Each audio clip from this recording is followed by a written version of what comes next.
یک روز میشوه که کفن همه میپوشه، همه این کفن میپوشه، میروه داخل لحد، اما در اونجا زندگی نو سر میشه و میبیا و جاءت سکرت الموت بالحق.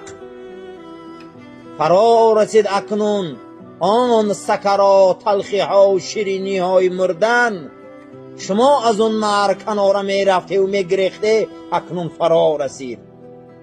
هر یک منای مرگ و مردن چندین بارا گریختم و این آن، یک روز و ساعت میرسیده که او فرا میرسیده میبیاید، دیگه گریز نیست.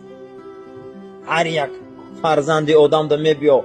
حتی که نو داملا خوندن که این دنیا ده اگر وفا میشد رسول اکرم زنده میمون، پیغمبر خدا به این بزرگیشون زنده میموندن